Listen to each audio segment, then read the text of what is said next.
Israel के इतिहास में राजा दाऊद का शासन एक स्वर्ण युग माना जाता है। उनका शासनकाल परमेश्वर की विशेष आशीष से संपन्न था। दाऊद एक योद्धा, कवि, संगीतकार और परमेश्वर का भक्त था, जिसने अपने जीवन के कई कठिन दौर पार करके इसराइल के 12 गोत्रों को एकजुट किया और यरूशलेम को अपना राजधानी बनाया। यरूशलेम न केवल राजनीतिक शक्ति का केंद्र था, बल्कि धार्मिक दृष्टि से भी यहूदी राष्ट्र का हृदय बन गया था, क्योंकि वहीं पर वाचा का संदूक रखा गया था। बाहरी दृष्टि से राज्य स्थिर, सुरक्षित और संपन्न दिखता था, परंतु महलों की ऊंची दीवारों के भीतर शाही परिवार के जीवन में ऐसे तनाव और उलझनें पनप रही थीं, जिनकी जड़ें आने वाले समय में बड़े संकटों का कारण बनने वाली थीं। दाऊद की पत्नियां और उपपत्नियां अलग अलग वंश और पृष्ठभूमि से आई थीं। उनमें से एक थी माका, गशूर के राजा तल्मै की बेटी। गशूर एक छोटा सा राज्य था जो इजराइल के उत्तर पूर्व में था, और माका के साथ दाऊद का विवाह संभवतः एक राजनीतिक संबंध के रूप में हुआ था, ताकि पड़ोसी राज्यों के साथ मित्रता और सुरक्षा बनी रहे। माका से दाऊद के 2 संतानें हुईं, एक पुत्री तामार और एक पुत्र अबशालोम। इस प्रकार अबशालोम न केवल इजराइल के राजा का पुत्र था, बल्कि गशूर के राजवंश से भी जुड़ा हुआ था। अबशालोम के व्यक्तित्व में बचपन से ही एक विशेष आकर्षण था। बाइबल में लिखा है, सारे इजराइल में ऐसा कोई पुरुष न था जो अपनी सुंदरता के कारण बहुत प्रशंसा न पाता हो। उसके सिर से पांव तक उसमें कोई दोष न था। यह केवल चेहरे मोहरे की बात नहीं थी। उसकी चाल ढाल, उसकी वाणी, उसकी उपस्थिति, सब में एक राजसी प्रभाव था। लोग कहते थे कि जब वह भीड़ में चलता है तो जैसे सबकी निगाहें उसी की ओर खिंच जाती हैं। उसके लंबे घने बाल विशेष रूप से प्रसिद्ध थे। बाइबल यह भी दर्ज करती है कि वह साल में केवल एक बार अपने बाल कटवाता था, और उस समय कटे हुए बालों का वजन भी लगभग 200 शेकेल होता था। यह विवरण उस समय के लोगों के लिए आश्चर्य और प्रशंसा का विषय था। बचपन में अबशालोम अपने पिता की आंखों का तारा था। दाऊद, जो स्वयं युवावस्था में साहसी और आकर्षक था, अपने इस पुत्र में कई समानताएं देखता था। पिता और पुत्र के बीच के शुरुआती वर्षों में स्नेह और गर्व का रिश्ता था, परंतु धीरे धीरे महल की राजनीति और पारिवारिक जटिलताओं ने इस रिश्ते को बदलना शुरू कर दिया। अबशालोम की सगी बहन तामार भी अत्यंत सुंदर और सुशील थी, लेकिन एक दिन महल में एक ऐसी घटना घटी जिसने अबशालोम के जीवन की दिशा ही बदल दी। दाऊद का ज्येष्ठ पुत्र अम्नोन, जो किसी अन्य पत्नी से पैदा हुआ था, तामार पर मोहित हो गया। बाइबल के अनुसार अम्नोन की यह भावना प्रेम नहीं, बल्कि वासना थी। उसने बीमार होने का बहाना बनाया और अपने पिता से यह अनुरोध किया कि तामार आकर उसके लिए भोजन तैयार करे। दाऊद, जिसे इस छुपे हुए इरादे का अंदाजा भी नहीं था, ने सहमति दे दी। जब तामार अम्नोन के कमरे में पहुंची और उसके लिए रोटियां बनाई, तब अम्नोन ने दरवाजा बंद करवा दिया और उस पर बल प्रयोग किया। तामार ने उसे रोकने की पूरी कोशिश की, उसे चेताया कि यह एक मूर्खतापूर्ण और पापमय कार्य होगा जो इसराइल में कभी नहीं किया जाता, और उससे विनती की कि वह राजा से बात करे। लेकिन अम्नोन ने उसकी एक न सुनी। अपने अपमान के बाद तामार ने राख अपने सिर पर डाली, रंग बिरंगा वस्त्र फाड़ा और रोती हुई अपने भाई अबशालोम के घर चली गई। जब अबशालोम को यह सब पता चला तो उसका हृदय क्रोध से भर गया। उसने तामार को सांत्वना दी और कहा, चुप रह मेरी बहन, वह तेरा भाई है, इस बात को अपने मन पर अधिक मत ले। लेकिन यह बाहरी सांत्वना थी। अंदर ही अंदर वह इस अन्याय को कभी न भूलने और बदला लेने की ठान चुका था। उसने अम्नोन से सीधे टकराव नहीं किया, न ही अपने पिता के सामने आक्रोश प्रकट किया। वह जानता था कि दाऊद इस मामले में मौन रहेंगे, शायद इसलिए कि अम्नोन उनका पहला पुत्र था और उत्तराधिकारी भी। यही मौन अबशालोम के मन में अन्याय की भावना को और गहरा करता गया। 2 वर्षों तक अबशालोम ने अपने क्रोध को छुपाए रखा।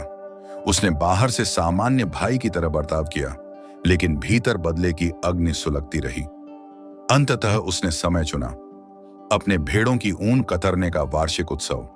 यह एक खुशियों का समय होता था जिसमें लोग भोज और उत्सव में सम्मिलित होते थे। उसने अपने सभी भाइयों को आमंत्रित किया, जिसमें अम्नोन भी शामिल था। दावत के दौरान उसने अपने सेवकों को आदेश दिया कि जैसे ही अम्नोन मदिरा पीकर नशे में हो, उसे मार डालें, और ऐसा ही हुआ। अम्नोन उसी दिन मारा गया। यह घटना पूरे राज्य में हड़कंप मचा गई। बाकी राजकुमार घोड़ों पर सवार होकर यरूशलेम लौटे और राजा को यह समाचार दिया। दाऊद का हृदय शोक और क्रोध से भर गया। उसने अम्नोन के लिए विलाप किया, लेकिन साथ ही उसे पता था कि अबशालोम इस हत्या के बाद सजा से बचने के लिए भाग चुका होगा। वास्तव में अबशालोम गशूर भाग गया और वहां अपने नाना तलमै के साथ रहने लगा। गशूर में अबशालोम ने 3 वर्ष बिताए। ये साल उसके लिए बाहरी रूप से सुरक्षित थे, लेकिन अंदर से वह अलगाव और बेचैनी में रहा। वह जानता था कि उसने अपनी बहन के लिए न्याय किया है, लेकिन उसी के साथ वह अपने पिता से भी दूर हो गया है। शायद वह चाहता था कि दाऊद उसे बुलाएं, गले लगाएं और उसकी पीड़ा को समझें, लेकिन ऐसा नहीं हुआ। दाऊद भी अपने पुत्र के लिए मन ही मन तरसते थे, परंतु शाही पद और न्याय की गरिमा के कारण उन्होंने कोई कदम नहीं उठाया। अंततः दाऊद के सेनापति योआब ने यह स्थिति बदलने की ठानी। उसने राजा के मन में छुपे प्रेम को समझा और एक युक्ति से उन्हें राजी किया कि अबशालोम को यरूशलेम वापस बुलाया जाए।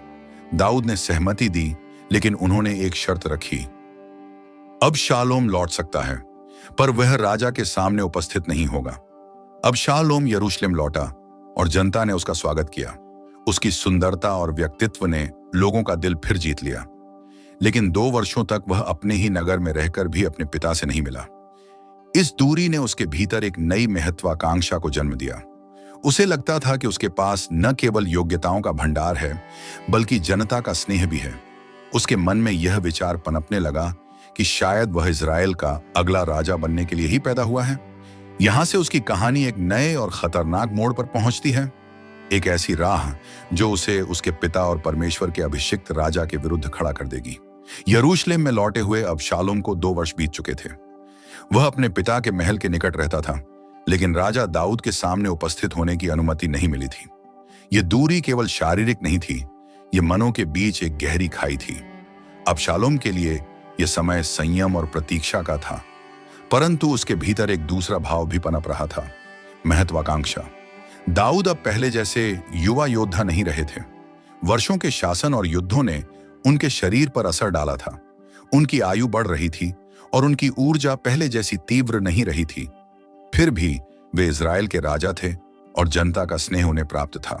लेकिन शाही दरबार की राजनीति और न्याय की धीमी गति ने आम लोगों में एक प्रकार की दूरी और असंतोष पैदा कर दिया था।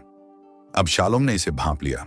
एक दिन उसने योआब को बुलाने के लिए दूत भेजा, क्योंकि वह चाहता था कि योआब राजा से उसके लिए सिफारिश करे ताकि वह अपने पिता से मिल सके।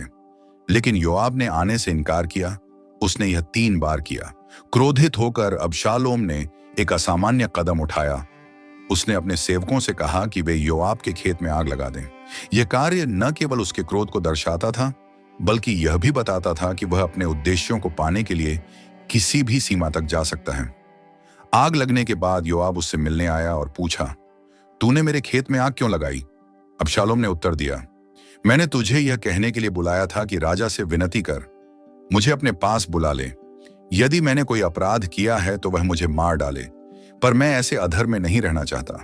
यह बात योआब ने राजा को बताई और अंततः दाऊद ने अबशालोम को बुलाया।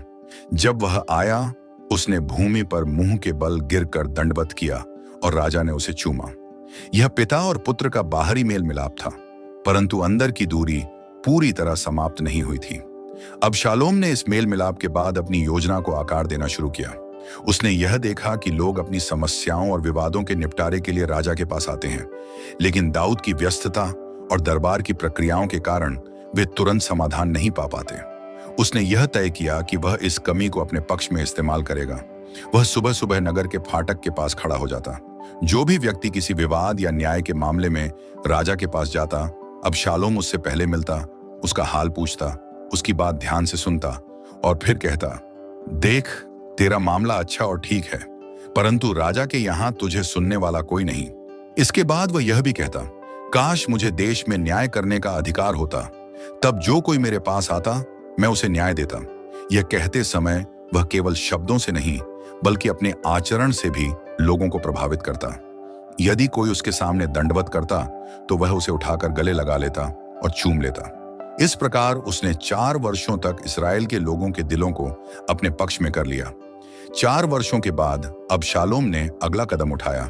वह अपने पिता के पास गया और कहा, मैंने यह मन्नत मानी थी कि यदि मैं गशूर से यरूशलेम लौट आया तो मैं हेब्रोन जाकर यहोवा के लिए बलिदान चढ़ाऊंगा।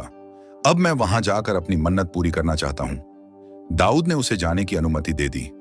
हेब्रोन केवल एक धार्मिक यात्रा का स्थान नहीं था, यह वही नगर था जहां दाऊद को पहले यहूदा का राजा अभिषिक्त किया गया था। यह स्थान प्रतीकात्मक रूप से मजबूत था और अबशालोम ने इसे अपने विद्रोह की शुरुआत के लिए चुना। वह अपने साथ 200 पुरुषों को भी ले गया, जिन्हें वह भोज के लिए बुला रहा था। इन पुरुषों को इस बात का कोई ज्ञान नहीं था कि वे एक विद्रोही योजना का हिस्सा बन रहे हैं। हेब्रोन पहुंचकर अबशालोम ने अपने गुप्त एजेंटों को पूरे इजराइल में यह संदेश भेजने का आदेश दिया, जब तुम नरसिंगे की आवाज सुनो तो कहना, अबशालोम हेब्रोन में राजा हो गया है। इस प्रकार उसने एक संगठित और सोची समझी योजना के तहत स्वयं को राजा घोषित किया। उसके विद्रोह में एक और महत्वपूर्ण व्यक्ति शामिल हो गया, अहीतोपेल, जो दाऊद का प्रमुख सलाहकार था और गिल्लो का निवासी था। अहीतोपेल अपनी बुद्धिमानी और रणनीति के लिए प्रसिद्ध था और उसका अबशालोम के पक्ष में जाना विद्रोह को बहुत बल देने वाला था। यह विद्रोह अब केवल एक बेटे का पिता के खिलाफ विद्रोह नहीं था, बल्कि यह एक संगठित राजनीतिक क्रांति बन गई थी। जब यह समाचार दाऊद तक पहुंचा कि इस्राएल का हृदय अबशालोम की ओर हो गया है, तब उन्होंने महसूस किया कि स्थिति गंभीर है। उन्होंने अपने सेवकों से कहा, चलो हम भाग चलें, क्योंकि हम अबशालोम से नहीं बच पाएंगे। जल्दी निकलो, कहीं वह हम पर अचानक चढ़ाई न कर दे और नगर पर विपत्ति न लाए। दाऊद अपने परिवार और सेवकों के साथ यरूशलेम से निकल पड़े, केवल कुछ रखवालों और वफादारों को पीछे छोड़कर। वे रोते हुए जैतून के पहाड़ पर चढ़े, सिर ढके हुए और नंगे पांव, जिससे उनका शोक और विनम्रता स्पष्ट हो रही थी। यहीं से अबशालोम और दाऊद के बीच का टकराव खुलकर युद्ध की ओर बढ़ता है, और यह संघर्ष केवल सिंहासन का नहीं, बल्कि विश्वास, निष्ठा और परमेश्वर की इच्छा का भी बन जाता है। यरूशलेम का राजमहल उस रात असामान्य रूप से शांत था, लेकिन यह शांति तूफान के पहले की खामोशी जैसी थी। अबशालोम अपने विजय के गर्व में राज सिंहासन कक्ष में बैठा था। वह अब केवल दाऊद का पुत्र नहीं, बल्कि स्वयं को इजराइल का राजा मान रहा था। उसकी आंखों में एक चमक थी, पर वह चमक विनम्रता की नहीं, बल्कि महत्वाकांक्षा और अहंकार की थी। दाऊद अब महनैम की ओर जा चुका था, लेकिन उसका दिल यरूशलेम और विशेष रूप से अपने पुत्र के साथ था। बाइबल में लिखा है कि दाऊद ने जब यरूशलेम छोड़ा तो वह जैतून के पहाड़ पर रोते हुए, सिर ढके हुए, नंगे पांव चढ़ रहा था। यह चित्र हमें दिखाता है कि यह भागना डर के कारण नहीं, बल्कि अपमान और दुहक के कारण था। अबशालोम ने अपने चारों ओर उन लोगों को इकट्ठा किया जो उसकी महत्वाकांक्षा में उसके साथ थे। उनमें से सबसे प्रमुख था अहीतोपेल, गीलोवासी, जिसका नाम उस समय इजराइल में बुद्धिमान परामर्श के लिए प्रसिद्ध था। पर दाऊद के साथ एक और व्यक्ति था, एरेकी हूशै, जो दाऊद का पुराना मित्र और वफादार सलाहकार था। दाऊद ने हूशै से कहा, यदि तू मेरे साथ आएगा तो तू मेरे लिए बोझ होगा, पर यदि तू नगर में लौटकर अबशालोम से कहे, हे राजा, मैं तेरा सेवक हूं, तो तू अहीतोपेल की सम्मति को मेरे लिए निष्फल कर देगा। जब अबशालोम यरूशलेम पहुंचा, हूशै ने उसके सामने आकर कहा, राजा की जय हो, राजा की जय हो। अबशालोम ने संदेह से पूछा, क्या यह तेरी मित्रता है? तू अपने मित्र के साथ क्यों नहीं गया? हूशै ने चालाकी से उत्तर दिया, नहीं, जिसे यहोवा और यह प्रजा तथा इस्राएल के सब लोग चुने, उसी के साथ मैं रहूंगा। यह उत्तर अबशालोम के अहंकार को संतुष्ट कर गया। अहीतोपेल ने अबशालोम को सलाह दी कि वह तुरंत दाऊद की पत्नियों के साथ खुलेआम संबंध बनाए, ताकि पूरे इजराइल को पता चले कि उसने अपने पिता के साथ पूर्ण रूप से नाता तोड़ लिया है। यह कार्य केवल अनैतिक नहीं, बल्कि राजनीतिक संदेश भी था। यह सिंहासन पर अधिकार जताने का सार्वजनिक प्रतीक था। उन्होंने महल की छत पर एक तंबू लगाया और पूरे नगर ने देखा कि अबशालोम अपने पिता की उपपत्नियों के पास गया। इसके बाद अहीतोपेल ने दूसरा परामर्श दिया, मुझे 12,000 आदमी चुनने दे और मैं आज रात ही उठकर दाऊद का पीछा करूंगा। जब वह थका हुआ और कमजोर होगा तो मैं उसे हड़बड़ा दूंगा और उसके साथ जो लोग हैं वे भाग जाएंगे और मैं केवल राजा को मार डालूंगा। यदि यह योजना अपनाई जाती तो शायद इतिहास अलग होता, परंतु अबशालोम ने हूशै से भी परामर्श लिया। हूशै ने दाऊद के लिए समय खरीदने के उद्देश्य से कहा, यह योजना अच्छी नहीं है। उसने तर्क दिया कि दाऊद और उसके लोग युद्ध में परखे हुए योद्धा हैं, वे जंगल में छिपे होंगे और उनका आक्रमण किसी घायल भालू की तरह घातक होगा। हूशै ने सुझाव दिया कि पूरे इजराइल को एकत्र किया जाए और स्वयं अबशालोम युद्ध में आगे बढ़े। यह विचार अबशालोम के गर्व को भा गया और उसने अहीतोपेल की योजना को ठुकरा दिया। यह देरी दाऊद के लिए वरदान साबित हुई। दाऊद महनैम पहुंचा और वहां के लोगों ने उसे भोजन, बिस्तर, गेहूं, जौ और आवश्यक सामग्री दी। दाऊद ने अपनी सेना को 3 भागों में बांटा, योआब, अबीशै और इत्तै के नेतृत्व में। स्वयं दाऊद भी युद्ध में जाने को तैयार था, पर लोगों ने विनती की, तू बाहर ना आएगा, क्योंकि यदि हम भाग भी जाएं तो वे परवाह नहीं करेंगे, और यदि हमारे आधे लोग मारे जाएं तब भी वे परवाह नहीं करेंगे, पर तू 10,000 के बराबर है। दाऊद ने उनकी बात मानी, पर एक शर्त रखी, मेरे कारण नरमी से मेरे पुत्र अबशालोम के साथ व्यवहार करना। युद्ध एप्रैम के जंगल में हुआ। यह इलाका घना, उबड़-खाबड़ और घातक था। पेड़ों की जड़ों के बीच गड्ढे, दलदल और संकरे रास्ते थे। यहां की भूमि तलवार से अधिक घातक साबित हुई। बाइबल कहती है कि जंगल ने उस दिन तलवार से अधिक लोगों को निगल लिया। दाऊद के लोग रणनीति से लड़े। उन्होंने भूगोल का लाभ उठाया और अबशालोम की सेना को चारों ओर से घेर लिया। अबशालोम स्वयं खच्चर पर सवार होकर भाग रहा था। उसके सिर पर लंबी, घनी, लहराती केश राशि थी, वही जिसके लिए वह प्रसिद्ध था। जब वह एक बड़े बलूत के पेड़ की घनी डालियों के नीचे से गुजरा, उसके बाल उन डालियों में उलझ गए। खच्चर आगे बढ़ गया और वह हवा में लटक गया। न ऊपर चढ़ सकता था, न नीचे उतर सकता था। यह दृश्य मानो भाग्य का व्यंग्य था। जिस सुंदरता और वैभव पर उसे गर्व था, वही उसके पतन का कारण बन गया। एक सैनिक ने यह देखा और योआब को सूचना दी। योआब ने पूछा, तूने उसे वहीं क्यों नहीं मार डाला? सैनिक ने उत्तर दिया, मैं राजा की आज्ञा के विरुद्ध ऐसा नहीं कर सकता, क्योंकि उसने हम सब के सामने कहा है कि नरमी से अबशालोम के साथ व्यवहार करना। लेकिन योआब ने 3 भाले उठाए और उन्हें अबशालोम के हृदय में भोंक दिया। फिर उसके 10 हथियार ढोने वाले जवानों ने उसे घेर कर मार डाला। उन्होंने उसके शरीर को जंगल में एक गड्ढे में डालकर उस पर एक बड़ा पत्थरों का ढेर लगा दिया। अहीमास और कूशी नाम के 2 संदेशवाहक दाऊद के पास समाचार लेकर गए। जब दाऊद ने सुना कि इस्राएल के शत्रु हार गए हैं, उसका पहला प्रश्न यह था, क्या युवक अबशालोम कुशल से है? जब कूशी ने उत्तर दिया, तेरे शत्रु और जो तेरे विरुद्ध उठे सब युवक के समान हों, तब दाऊद ने समझ लिया कि उसका पुत्र मर चुका है। दाऊद फाटक के ऊपर के कमरे में चला गया और जोर जोर से विलाप करने लगा, हे मेरे पुत्र अबशालोम, मेरे पुत्र अबशालोम, काश मैं तेरे बदले मर जाता। हे अबशालोम, मेरे पुत्र। यह शब्द केवल एक पराजित राजा के नहीं, बल्कि टूटे हुए हृदय वाले पिता के थे। अबशालोम में नेतृत्व और आकर्षण की क्षमता थी, परंतु उसने उन्हें विनम्रता और आज्ञाकारिता में नहीं, बल्कि विद्रोह और गर्व में लगाया। वर्षों की चुप्पी ने पिता और पुत्र के बीच ऐसी दूरी पैदा कर दी जिसे केवल युद्ध ने तोड़ा। बाहरी सफलता और लोकप्रियता स्थायी नहीं होती। चाहे संतान कितनी भी भटक जाए, प्रेम अक्सर अंतिम क्षण तक बना रहता है। अगर यह वीडियो आपके दिल को छू गई हो तो इसे अपने परिवार और दोस्तों के साथ जरूर बांटें, क्योंकि एक छोटी सी साझेदारी किसी की आत्मा को बदल सकती है। हमारे चैनल बाइबल ट्यूब को सब्सक्राइब करें ताकि परमेश्वर का जीवनदायक वचन हर घर तक पहुंचे। परमेश्वर आपको और आपके पूरे परिवार को भरपूर आशीष दें। जय मसीह की।